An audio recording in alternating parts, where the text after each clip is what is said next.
Olá, meu amigo, minha amiga, muito obrigado por vocês estarem aqui no nosso Portal do José. Hoje para mais um encontro super especial nesse ambiente aberto, que seria propício, para reunir criancinhas para contar historinhas infantis. Só que a nossa história de hoje não tem nada de infantil, porque ela envolve personagens que ocuparam o poder aqui do nosso país com condutas absolutamente escabrosas. Só quem vai acreditar nas versões infantilizadas que essas criaturas começam a dar agora para crimes que foram apanhados, foram revelados, são as pessoas que estão absolutamente infantilizadas e que acreditam em qualquer coisa que faça sentido na cabeça delas nesse mundo paralelo do bolsonarismo. Só que o mundo real tem uma situação chamada cadeia, ou um espaço chamado cadeia. Não é por outra razão que o ex-presidente da República, que se encontra informalmente exilado, ele manifesta a todo instante que não quer voltar para o Brasil. Ele sabe de coisas que nós não sabemos. Uma das coisas que ele sabia e que ele nunca comentou é essa patifaria que veio à tona ontem, que foi revelada pelo jornal Estado de São Paulo, numa quantia vultosa, 16 milhões e meio de reais, que o clã Bolsonaro e os seus cúmplices estavam querendo fazer entrar no nosso país sem nenhum tipo de tributação, sem nenhum tipo de menção, sem nenhum tipo de declaração, para embolsarem essa quantia. É o que está aí como pano de fundo. E uma outra questão também, envolve um militar de alta patente aqui do nosso país, que foi ministro de Minas e Energia, num momento de privatizações onde ele se envolveu de uma forma muito visceral com o setor privado. Ele teve ali, passou a ser um grande articulador de interesses privados versus o interesse público do Estado brasileiro, enfim. E essa criatura, enquanto foi ministro de Minas e Energias, ele patrocinou, ou teve a sua chancela, a entrega por metade do preço, segundo várias instituições já revelaram, inclusive com canais aqui na internet, pela metade do preço, para grupos árabes. E aí, coincidentemente, nessa história aparentemente infantilizada, os árabes acabam dando um presentinho de 16 milhões e meio de reais. Será que tem alguma conexão? Ou os árabes são assim, chegou na Arábia Saudita, você ganha lá 16 milhões de euros assim, na molezinha, e mais, O funcionário que te entrega isso, você não sabe o nome, não sabe o que estava dentro. Gente, a situação é muito escabrosa, Pois bem, eu vou conversar com vocês sobre alguns aspectos, outros serão revelados certamente no dia de hoje, mas antes de mais nada, quero convidar você que está chegando agora ao nosso portal a se inscrever. Você que é muito bem-vindo, conheça também os nossos outros vídeos. Se você gostar, compartilhe, dê seu joinha, mande seus comentários para cá. Se puder, se inscreva também no nosso clube de membros, que é uma forma adicional de você ficar mais engajado aqui nas nossas atividades. E vamos embora, Nunca se esqueça de dar o joinha aqui nos nossos encontros, tá bom? Então vamos lá. Gente, a historinha não é nada infantil, no YouTube ainda a gente não tem o vídeo sobre o áudio que foi feito, um vídeo com áudio, da entrevista que o ex-ministro Bento Albuquerque concedeu ao Estado de São Paulo. Mas vou colocar aqui o áudio para vocês. A cara do Fofo foi essa aqui, tá? Para quem não está ligando o personagem à história, Esse cidadão aqui, o entusiasta da entrega do patrimônio público ao setor privado. Independente de ser setor privado aqui do Brasil, da China, da Arábia Saudita, enfim, o negócio era entregar, fazer negócios. Negócio. E aí, apanhado nessa história absolutamente injustificável, ele deu a seguinte entrevista. Vou ver se dá para acompanhar aqui com vocês. Vamos lá. Certo. E aí, no final da viagem, eu indo para o aeroporto, chegou lá um enviado, do governo da Arábia Saudita e entregou 2 caixas, e 2 pacotes. Na Arábia Saudita. Na Arábia Saudita. Pois não. O ex-almirante está gaguejando muito, para explicar essa história, Mas vamos lá. E aí,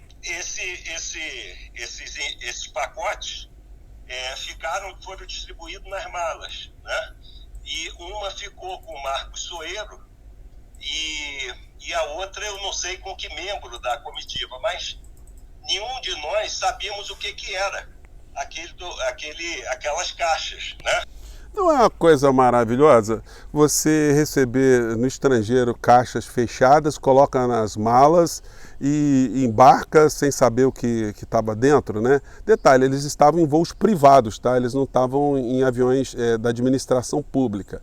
Então, eles ficaram sujeitos, nessa circunstância, a todos os processos de fiscalização nos aeroportos, né?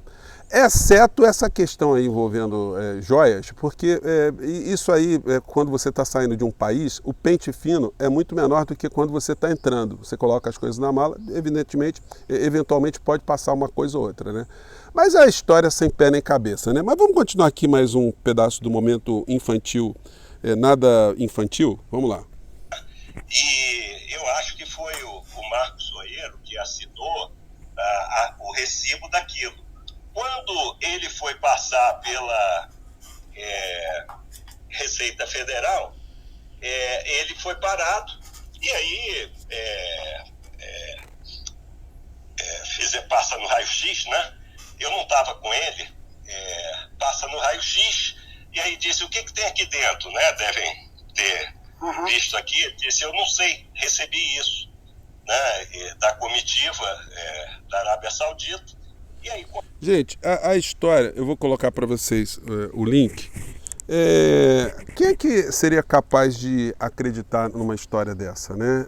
O ministro, como eu disse para vocês aqui, sob a sua chancela, a gente teve esse tipo de situação aqui, ó. Acho que dá para vocês verem aqui, né? Simplesmente os árabes presenteadores, eles motivaram esse tipo aqui de notícia.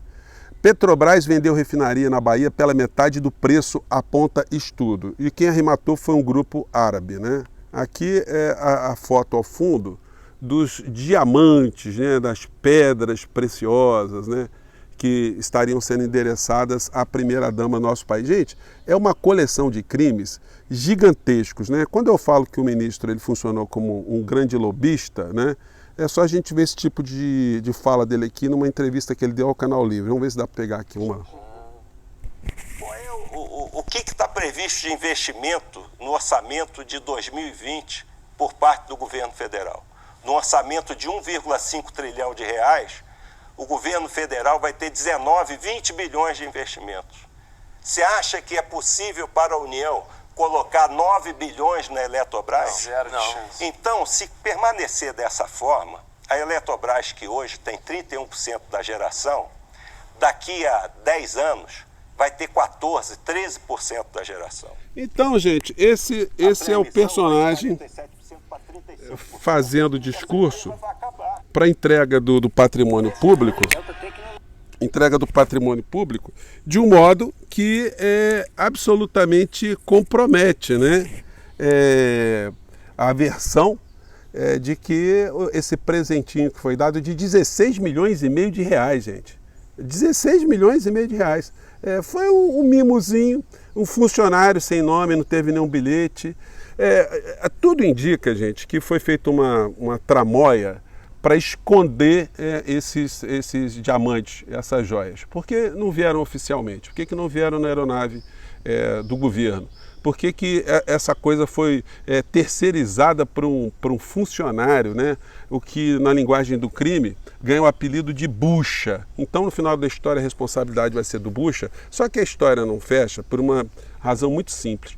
O governo deixou um rastro, os personagens do governo Bolsonaro deixaram um rastro, inclusive o Bolsonaro deixou um rastro, porque ele fez um ofício para que as joias fossem liberadas e entregues à presidência da República. Bom, entregues à presidência da República para quê? Para um registro oficial ou para serem embolsadas, né? É a questão. Então, obviamente, agora os advogados do clã Bolsonaro devem estar tentando montar uma estratégia. Mas como é que você monta uma estratégia quando a luz chegou e tem vários personagens envolvidos? E mais, né? A Receita Federal tem tudo isso gravado. Vai ser possível, inclusive, deve ter áudio. Os áudios não são só vídeos, deve ter áudios.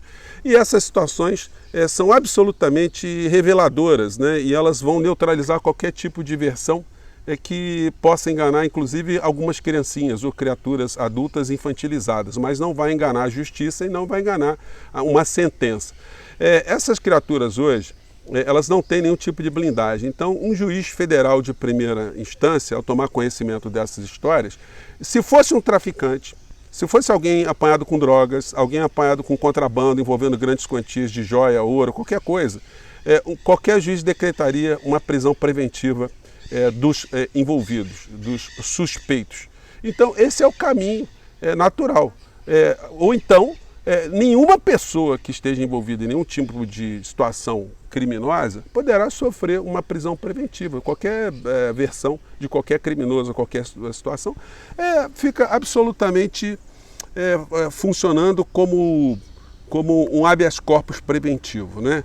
Aí, gente, eu quero viajar com vocês agora para um outro país que aconteceu uma situação nesses dias também, né? E que são reveladoras, né, da inventividade humana, e certamente o ex-ministro Bento Albuquerque, ele vai querer se inspirar nesse cidadão que eu vou mostrar aqui para vocês, porque a versão dele é mais verossímil do que a versão do ex-ministro das Minas e Energia. A notícia é essa aqui, ó. Vamos ver se eu coloco para vocês aqui. Deu para ver? Múmia encontrada em mochila de entregador peruano tinha mais de 600 anos. O Ministério da Cultura peruano disse que o bem cultural pré-hispânico tem entre 600 e 800 anos e era um homem adulto. O entregador alegou que a múmia era sua namorada espiritual. Eu acho que dá para ver aqui a foto. Deixa eu colocar aqui. Deixa eu arrastar aqui mais para baixo. Aqui, ó. Aqui está a múmia perto da caixinha da entrega, tá? E mais ao fundo ali estão os pés do cidadão que foi apanhado e do policial, né? Que estava fazendo aqui a apreensão. Deixa eu colocar a foto mais para cima aqui. Aqui, ó. Ou simplesmente eu não sei se é o entregador, acho que não. Dali deve ser as autoridades aqui. A foto está sem legenda, né? Como tem um que tem uma fotografia e outro está com aqui, múmia foi encontrada na mochila do entregador no Peru, em 28 de fevereiro de 2023. Então, o que o Bento vai dizer, né? A mesma coisa que o cara que estava com a múmia na mochila. Olha, eu não sei como é que essa múmia veio parar aí. Aliás, vou contar a verdade para vocês. Essa múmia era minha namorada espiritual. Eu carregava ela para cima, para baixo. A suspeita do Ministério ali peruano, Ministério da Cultura, enfim, é que isso estava sendo contrabandeado, né? Esse bem, essa múmia estaria sendo ali colocada de algum modo, né, para ser colocada para fora do país, né? E foi pego ali com esse cidadão que não sabia como é que tinha uma múmia ali, né, na bagagem dele, né, atrás ali no caixotinho. A mesma coisa que o ex-ministro Bento está dizendo, gente, é uma disfarçatez, é uma cara de pau, é uma situação absolutamente absurda e que tem uma série de crimes conectados aí, né? Mais tarde eu vou fazer aqui uma resenha com vocês desses últimos acontecimentos, apontando aqui especificamente os crimes em tese que essa gente terá que responder e mais o problemão que o ex-presidente da República terá quando ele, se um dia, né, retornar ao nosso país, e parece que ele sabe de mais coisas ainda que nós não sabemos, que quando virem à tona, aí sim, a gente vai ver que é caso para muito tempo de cadeia, né? Enfim, a justiça tarda, mas o que parece, né, ela não vai falhar não. Vamos torcer, vamos trabalhar aqui para que isso aconteça, que ela não falhe, né? Um grande abraço, gente, até mais tarde. Mande seus comentários para cá, quero saber a sua opinião. É a história para acreditar, essa do ex-ministro Bento Albuquerque, ou ele vai ter que ir para a cadeia também, né? Um grande abraço, tchau.